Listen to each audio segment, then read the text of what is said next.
आज मैं बनाने वाला हूँ आलू चने की रेसिपी। तो दोस्तों ये जो रेसिपी है वो मैं बिल्कुल ढाबे स्टाइल में बनाने वाला हूँ घर पर, बिल्कुल आसान तरीके से। घर पर जितने भी मसाले हैं उसी के साथ मैं ये रेसिपी बनाने वाला हूँ।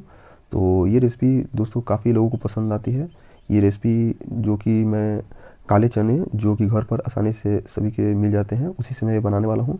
तो आप चना को अच्छी तरीके से कम 5 से 6 घंटे भिगो कर रख दीजिएगा। और यहाँ पर इसके लिए मैंने लिया है कुछ आलू। आप जितना लोगों के लिए बनाना चाहते हैं उस अनुसार अपने आलू ले लीजिएगा यहाँ पर। और यहाँ पर मैंने अदरक और लहसुन और 2 प्याज अलग अलग ले लिया है, और टमाटर और धनिया पत्ता। एक प्याज को और लहसुन अदरक को मैं ग्राइंड कर इसका पेस्ट बना लूँगा। और यहाँ पर मैंने आलू के साथ उबाल लिया है काले चने को, और इसका जो पानी है दोस्तों उसको बिल्कुल मत फेंकिएगा, इसी से इस रेसिपी की टेस्ट बहुत ज़्यादा इन्हेंस होगी दोस्तों। इसे मैंने आलू के साथ 4 विसिल पर इसे उबाल लिया है। तो आप भी प्रेशर कुकर में से अच्छी तरीके से आलू के साथ एक भगोने में रखकर काले चने को उबाल लीजिएगा दोस्तों। और बाकी जो प्रोसेस है, इस प्याज को और लहसुन अदरक को मैं ग्राइंडर में इसका पेस्ट बना ले रहा हूँ। तो इसको अलग से मैं पेस्ट बनाकर, और इसमें जो आप कुछ खड़े मसाले हैं वो भी ऐड कर लीजिएगा जो आपको अच्छा लगे। मैं यहाँ पर सिर्फ खड़े जीरा और काली मिर्च ये दोनों को ऐड कर रहा हूँ दोस्तों। और यहाँ पर इसका पेस्ट बनाने के लिए आप चाहें तो यहाँ पर इसके साथ दालचीनी और बड़ी इलायची लौंग जो भी है वो इसमें ऐड कर लीजिएगा। मैं बाद में उसको यूज़ करूँगा। तो चलिए इसका मैं ग्राइंड पेस्ट बना लेता हूँ। और यहाँ पर मसाले में मैंने 1 चम्मच हल्दी पाउडर लिया है, और 1 चम्मच बड़ा यहाँ पर मैंने अपने टेस्ट अनुसार जो भी तीखा खाते हैं वो तीखी मिर्च ले लेंगे यहाँ पर। और 1 बड़े चम्मच मैंने यहाँ पर धनिया और जीरा आधा चम्मच यहाँ पर मैंने ले लिया है। और ये मैं छोला बना रहा हूँ दोस्तों। तो छोला मसाला जो होता है वो किसी ब्रांड का हो आप यहाँ पर ले सकते हैं 1 बड़े चम्मच। और यहाँ पर आमचूर पाउडर अगर हो तो वो ऐड कर लीजिएगा, मैं यहाँ पर ऐड नहीं कर रहा हूँ। अब मैं गैस को ओपन कर ले रहा हूँ, और यहाँ पर जो मैं फ्लेम रखूँगा गैस का मीडियम टू हाई लेवल रखूँगा दोस्तों, ताकि प्रेशर कुकर जो है वो अच्छी तरीके से गर्म हो जाए। तो यहाँ पर मैंने रख दिया प्रेशर कुकर को, और इसे थोड़ा गर्म हो जाने देंगे। और यहाँ पर मैंने जो ऑयल यूज़ किया है दोस्तों वो सरसों का ऑयल है, और इसमें मैंने डाला है खड़ा जीरा थोड़ा सा, और यहाँ पर 2 साबुत लाल मिर्च, 2 तेज पत्ते, और कुछ खाड़े गरम मसाले जो कि इलायची, बड़ी इलायची, दालचीनी वगैरह जो भी हो यहाँ पर आप इसके साथ ऐड कर लीजिएगा।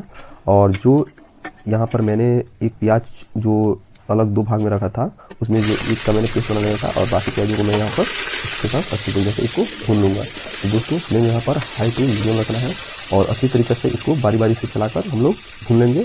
प्याज को बस चलाते रहिएगा अच्छी तरीके से, और इसको प्याज जरूर इसको जलाना नहीं है, बस इसको अच्छी तरीके से भूनते रहिएगा हाई फ्लेम पर, नहीं तो प्याज जल जाएंगे। तो ये हमें देखते रहना है बारी बारी से चलाकर। तो हमारे देख सकते हैं यहाँ पर प्याज भून गया है दोस्तों अच्छी तरीके से। अब मैं यहाँ पर वो जो पेस्ट बनाया था अदरक लहसुन का उसे मैं यहाँ पर ऐड कर दे रहा हूँ, और इसे भी 2 मिनट इसे अच्छी तरीके से भून लेंगे। तो इसे भी चलाते रहिएगा। और अगर आपका प्याज ज़्यादा अगर जलने लगे तो यहाँ पर आप थोड़ा सा 2 चम्मच पानी ऐड कर सकते हैं। आप इसे बारी बारी से चलाते रहें। तो हमारा प्याज 2 मिनट भून गया है दोस्तों, यहाँ पर आप देख सकते हैं। तो अब बारी है इसमें मसाले ऐड करने की। यहाँ पर आप फ्लेम को थोड़ा लो कर लीजिएगा, मीडियम टू लो लेवल, और इसको यहाँ पर 30 सेकंड तक बस इसमें चलाएंगे, थोड़ा सा पानी ऐड कर ताकि हमारे मसाले जले ना। तो चलिए मैं थोड़ा सा इसके साथ चला लेता हूँ और इसे भून लेता हूँ अच्छी तरीके से 30 सेकंड तक, ज़्यादा नहीं बस। और इसके बाद मैं यहाँ पर पानी ऐड कर दूँगा ताकि हमारे मसाले जले ना, और इसे थोड़ा देर और इसको भून लेंगे। तो मसाले हमारे अच्छी तरीके से भून गए हैं, यहाँ पर आप देख सकते हैं। इसे ढक कर आप थोड़ा थोड़ा बारी बारी से टाइम पर चलाते रहेगा, नहीं तो मसाले हमारे जल जाएंगे। और इसके बाद मैं यहाँ पर जो टमाटर थे उसको मैं ऐड कर रहा हूँ। और यहाँ पर जैसे ही टमाटर मैंने डाला, यहाँ पर आप इसके साथ नमक भी डाल दीजिएगा। इसे मैं थोड़ा चला लेता हूँ, और यहाँ पर मैं अपने स्वाद अनुसार नमक ऐड कर दूँगा ताकि मसाले और जो टमाटर हैं वो अच्छी तरीके से इसके साथ गल जाए, और ये भी सेटल हो जाए मसालों के साथ। तो इसे ढक कर अच्छी तरीके से इसे पका लीजिएगा। तो यहाँ पर आप देख सकते हैं मेरे जो मसाले हैं वो अच्छी तरीके से भून गए हैं, और टमाटर भी अच्छी तरीके से गल गया है यहाँ पर। तो आप भी इसी तरीके से यहाँ पर पका लीजिएगा। और थोड़ा सा मैं पानी ऐड कर दे रहा हूँ ताकि नीचे से मसाले चिपके ना ज़्यादा, और इसे आराम से धीरे धीरे कर मैं और 1-2 मिनट पका लूँगा। तो मसाले मैंने अच्छे से पका लिए हैं। और अब यहाँ पर ऐड करने की बारी है काले चने को, और उसका जो पानी था मैंने वो फेंका नहीं था दोस्तों, ये मैंने बोला था आपको भी कि इसको ऐड करेंगे इसके साथ। तो आप काले चने के साथ जो पानी बचा हुआ था उसे भी आप इसमें ऐड कर लीजिएगा, और यहाँ पर इसको फ्लेम को जो है वो थोड़ा हाई कर इसे ढक कर पकाएंगे। तो देख सकते हैं यहाँ पर मेरे मसाले और जो चने थे वो अच्छी तरीके से भून गए हैं। तो आप भी इसी तरीके से इसे 2-3 मिनट तक पका लीजिएगा।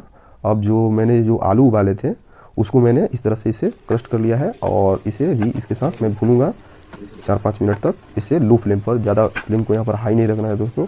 और इसको अच्छी तरीके से उबाल लीजिएगा। आप अगर सब्ज़ी बनाना चाहते हैं तो सब्ज़ी के लिए दोस्तों आलू को उबालिएगा मत, इसे पीस में छोटे छोटे जो सब्ज़ी बनाते हैं उस तरह से इसको काट लीजिएगा।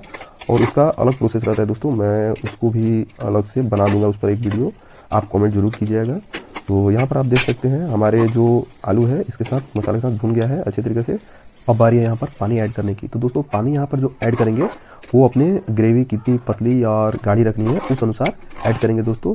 तो यहाँ पर मैं थोड़ा और पानी ऐड करूँगा ताकि ग्रेवी जो अभी बहुत गाढ़ी है, तो मुझे ज़्यादा पतला ना ज़्यादा गाढ़ा पसंद है दोस्तों। तो इतना ग्रेवी मैं रख रहा हूँ, आप अपने अनुसार रख लीजिएगा।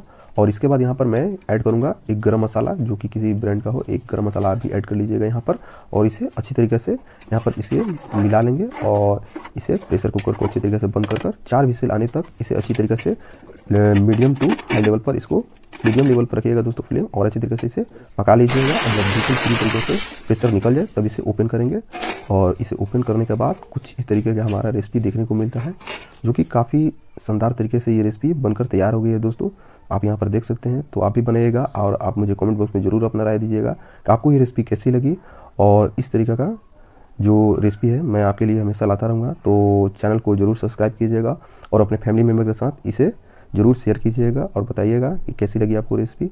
और यहाँ पर मैंने धनिया पत्ता को ऐड कर दिया है और थोड़े 2-3 मिनट के लिए इसे प्रेशर कुकर को बंद कर दूंगा, ताकि ये धनिया पत्ता जो भी है इसके साथ इसका खुशबू है जो ऑब्जर्व कर ले। और इसे सत्तू वाली जो लिट्टी होती है या कचौड़ी, इमली और दही के साथ इसे सर्व कीजिएगा, काफ़ी पसंद आएगी दोस्तों।